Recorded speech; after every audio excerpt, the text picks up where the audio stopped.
Hello, I'm Brigantia Blackbird of Blackbird's Brew. Happy Sunday. Are you ready for another Loki video? This week we're going to be talking about a recent lesson that Loki has been teaching me about change. Now we are living in a rapidly changing world, and between the chakra work I've been doing in the workshop that we have been going on at Blackbird's Brew and the meditations I've done with Loki, I've been going through an intense period of very personal change. And it just seems that everywhere I turn out in the world, there are just these voices that are screeching for change. And you know the ones I'm talking about. It's change this, change that. Everything that has ever been was wrong and awful. So change it all around, give up on any idea of feeling comfortable or being on solid ground ever again. Because it all has to go, apparently, and be changed from top to bottom and front to back, inside out, sideways, and all back again. There are days when I feel as though I'm going to be ripped asunder because I'm being pulled in so many different directions. And I wonder if anyone watching this video might recognize that sensation and be experiencing something similar. It can be overwhelming, all the more so because every day it seems like something is occurring that is just, yanking that rug out from under our feet.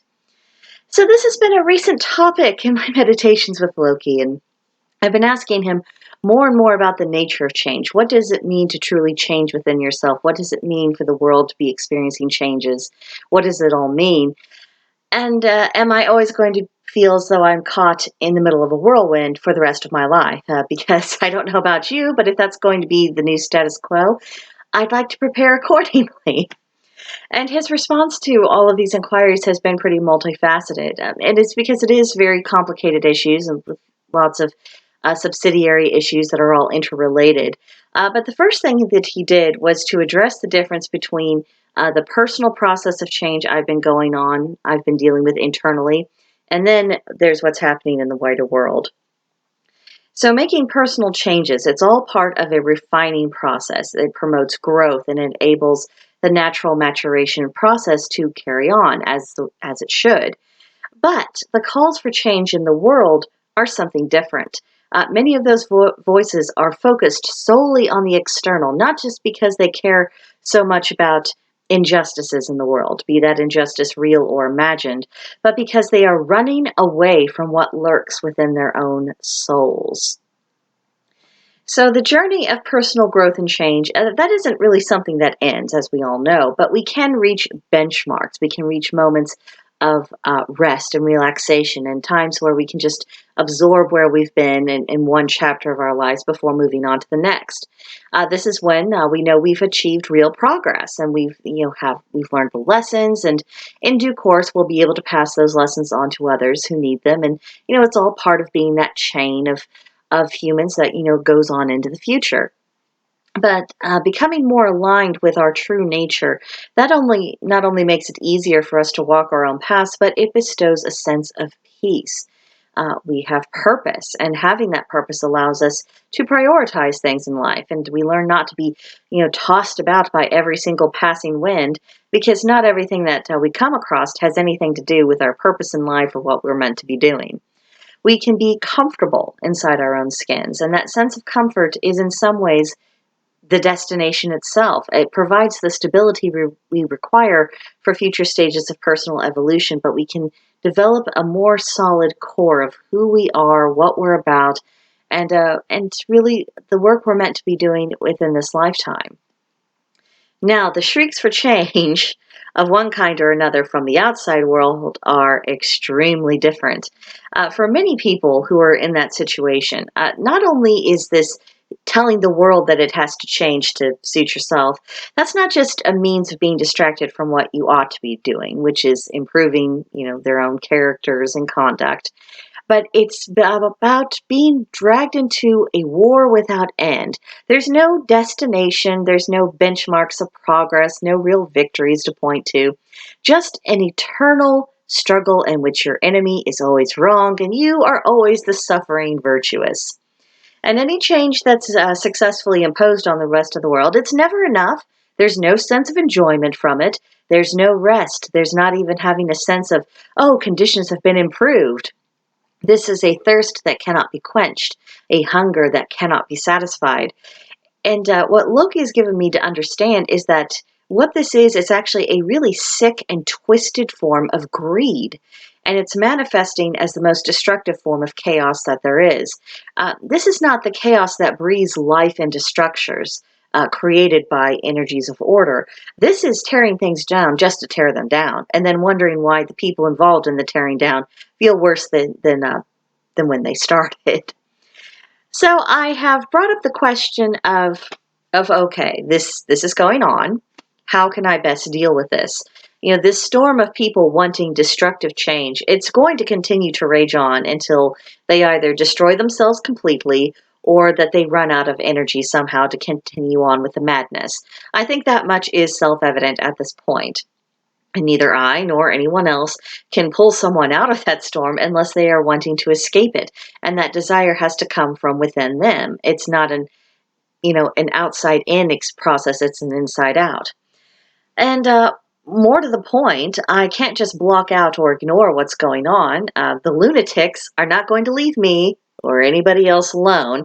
And of course, the less people comply, the more the mob will fixate on forcing compliance. So this has to be faced in one way or another. And I admit to being short on useful ideas. And quite frankly, I've noticed so are a lot of other people. And I'm not going to claim that Loki has given me direct, concrete answers or unrolled a sheet of paper and said, "Here, my dear, this is your battle plan. Just follow these steps and all will be well." No, that's not what's been happening. What he has done is that he's been giving me some images to meditate on. Now, the first reoccurring images that I've seen in meditation is Loki and I are both flying like birds over an ocean, and it's in the middle of an extreme storm. There are huge waves and really turbulent winds. And when I'm there, I'll feel afraid, but also invigorated at the same time. And whenever I hear Loki call out to me, I know that it means that I'm too close to the water. I let myself dip down too low, and that my chances of survival are much greater by staying aloft and navigating the wind as opposed to chancing it with the waves. I think there's a twofold message in this. One, when emotions, which is represented by the oceans, are out of control, it's safer to cope with the harsh brutality of the mind as is represented by the winds. The second thing is that he is looking out for me and he's sending signals when I'm drifting towards something that's dangerous enough to do serious damage to me. And I have the opportunity to heed that warning and correct my course. However hard things might be or be in the future, I have not been left to my own devices, and it will help me moving forward if I continue to listen. The second image that he's given to me is that of a very large tree falling onto the side. And whenever I see this, I always have the sense that it was deliberately cut down and that there was a kind of malicious spirit to its destruction. And then after I see it fall, I see the tree either burst into flames before I can get any closer to it, or alternatively, I'll be able to get closer, investigate, and I'll see that the tree is rotten, that it's eaten up with termites, and it's all hollow on the inside. It's lost its heart. So on those occasions, I actually set fire to the tree myself, and this is done as an act of mercy. So I think the lesson here is not to place faith or hope in dead things. All things have their time, and when the moment comes and they end, what's necessary is to acknowledge that ending, to do so gracefully. I mean, just because the tree falls down doesn't mean that you can't later on replant one in its place. But it does mean that it had been compromised to the point where it could no longer continue to go on. And I think that lesson has increasing relevance. The third image varies a little bit. Sometimes I'll see this wooden cabin. Other times I'll see a stone cottage. But there's always this raging storm outside. And when I go inside to, the cabin or the cottage, there's always a really warm fire and a very comfortable place to sit in front of that fire. And the storm will continue to rage. I'll actually feel the thunder shaking the cottage and all the vibrations of it. And I can see the rain beating violently against the windows. But in spite of all this, I'll know that I'm absolutely safe and I can weather the storm, just ride it out as long as I'm inside of that space. Now, I don't see this as a promise of absolute physical protection, but I do see it as a place of psychological, emotional, mental, and spiritual safety. And as long as I have my faculties, I can come to this place and renew my strength, provided I get into the habit of doing this and I learn to trust that. Now, trust has always been a very big issue with Loki and me. Just from the get-go, he wanted my trust, and he wanted me to acknowledge and to consciously practice that trust, to lean into that relationship. And now it's not because he intends to solve my problems for me. That isn't his role, and that isn't the role of any of the gods. But he's doing his best to teach me that I never stand alone. Even if I'm feeling alone in that moment, I'm still not alone. And trusting in that at a bone deep level, that's going to be necessary to cope with the world's demands for destructive change. It will be necessary for me to have that sense of stability when I do my best to distance myself from those energies and to not allow them to infect my life more than what I can help. Loki has also not let up when it comes to my personal journey for change, internal change, that is. He's given me the very strong impression that my chakra work is also part of helping me to become strong enough to deal with the insanity of the world and to not allow it to consume me. This process with the chakras, it's actually working a lot of junk that was in my systems, emotional burdens that I didn't even know I was carrying. And Loki has stepped back as I've gone through this process. He's let me feel every single bit of it. Part of the lesson is that apparently my previous attempts not to feel these emotions, not to deal with them, not to learn how to experience them without falling apart, that's what caused the blockages and some of the troubles to start with in my life. So it's necessary for me to learn to just take that aspect of it and to see that I'm strong enough to do that and I will be okay afterwards. Easier said than done, but that's the process we're doing. Now, the work that Loki does with me and our meditations, it is a little bit different from that. That's less about dealing with past baggage and more about preparing me for the future and learning how to ride the waves of chaos, whether it's a creative or destructive manifestation of chaos. This lesson, this form of change for me is absolutely key. I've always been the sort of person, I want to have a plan and I want to be able to execute that plan without fail.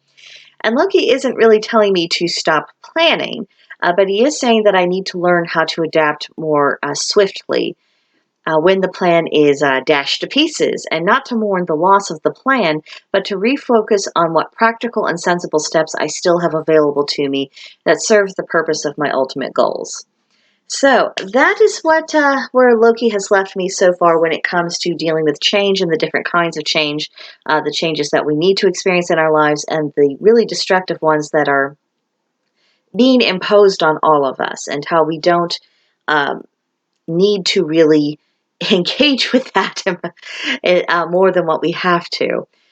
People are going to go crazy. There's not a whole lot we can do about that, but we can minimize the damage to ourselves and by not allowing our own spirits to be infected with their problems.